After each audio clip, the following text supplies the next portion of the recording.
the abandoned school building Avery. Some secrets, buried deep in the darkness of the past, were never meant to be unearthed. I can't believe what happened at school last month. It was like something out of a scary movie, but it was real, and it was happening to my best friend, Greg. It all started on a gloomy, overcast afternoon when we decided to explore the old, abandoned school building at the edge of town. We thought it would be fun to check it out, even though everyone said it was haunted. As we entered the school, the air got colder inside, strangely colder, because it was sweltering hot outside. I felt a heavy unease settle in my chest, but I brushed it off as nerves. Greg, on the other hand, was excited, like he couldn't wait to uncover the mysteries within those decaying walls.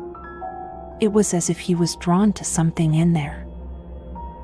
We explored the dark hallways, our footsteps echoing eerily through the empty building. The peeling wallpaper and broken windows made it all the more unsettling.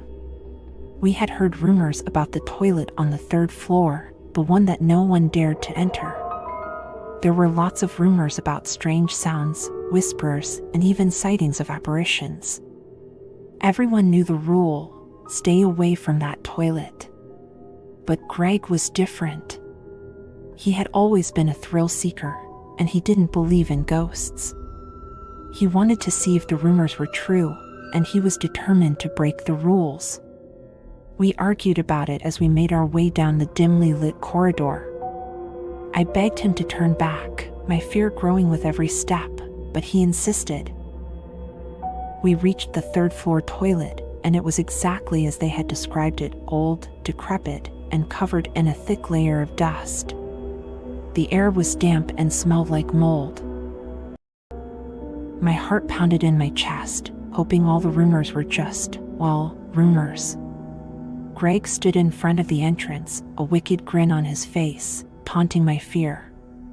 "Come on, don't be such a chicken," he said, and I could see the excitement in his eyes. He pushed the creaking door open, and it groaned as if in protest. The darkness beyond swallowed him up, and I hesitated at the threshold.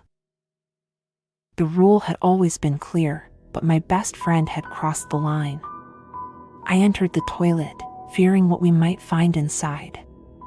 The atmosphere was suffocating, and it was even colder in the toilet. It's almost as if someone turned on the AC in this heat. I tried to ignore unsettling logic, but I felt the chill that led to immediate goosebumps. As I followed Greg deeper into the toilet, my footsteps echoed in the narrow, claustrophobic space. The rustling of unseen creatures scuttling in the corners added to my unease. We reached the end of the corridor where an old, cracked mirror hung. Something about it made me shiver in horror. The sinister air around it was unmistakable. I asked Greg to leave now, but he insisted on staying longer.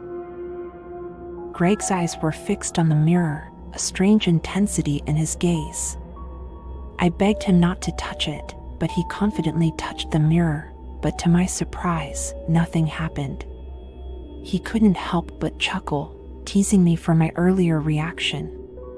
My fears appeared to have been unfounded, and I felt a slight sense of relief. We continued our exploration of the eerie bathroom, the cold, dimly lit corridor feeling restless as we ventured further in. The rustling of bugs and rodents in the corners added to the overall unease, creating an atmosphere thick with tension. Greg had been relentless in making fun of me as we explored the spooky, abandoned toilet. He teased me relentlessly, his laughter filling the eerie silence of the abandoned bathroom. His confidence seemed unwavering, and I felt a mixture of annoyance and unease. However, our amusement took a sudden turn. Greg fell strangely silent, his laughter coming to an abrupt halt. Concerned, I called out his name multiple times, but there was no response. "Greg? Greg? Greg?" No answer. A growing sense of dread gnawed at me as I watched him stand there, motionless and unresponsive. My anxiety got the better of me, and I slowly approached him.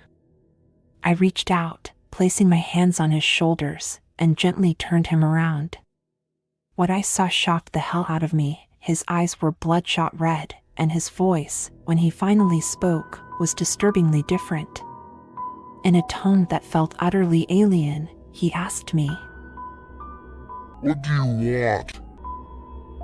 In that horrifying moment, as I stood face to face with my best friend, Greg, who had undergone a terrifying transformation, his grip on my shoulders tightened.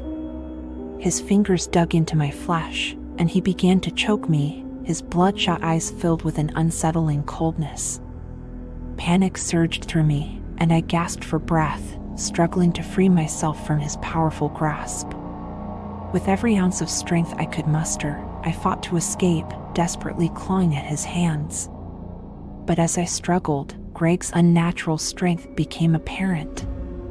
He flung me back with an unimaginable force that sent me crashing into the bathroom wall. I felt a pang of pain surge through my head and shoulders as I made contact, and I groaned in agony. I touched my neck and saw blood, my blood dripping from my injured head. As I lay there, dazed and hurting, I watched in horror as Greg's sinister laughter echoed through the toilet. It was a chilling, maniac sound, a stark contrast to the friend I had known. I was trapped, helpless, and fear clung to me like a suffocating blanket. I knew I had to find a way to stop whatever had taken hold of him. As I looked around the toilet, I found a faded photograph hanging on the wall. It depicted a group of students from the past, and one of the faces in the photo looked eerily similar to the shadowy figure behind Greg in the mirror. With every ounce of my strength, I reached out for the photograph hanging on the wall. It felt as if my very survival depended on tearing it from its place. My fingers closed around the aged paper, and I yanked it free. The moment it crumpled in my hand, a blood-curdling scream of anguish pierced the air, which came from my best friend.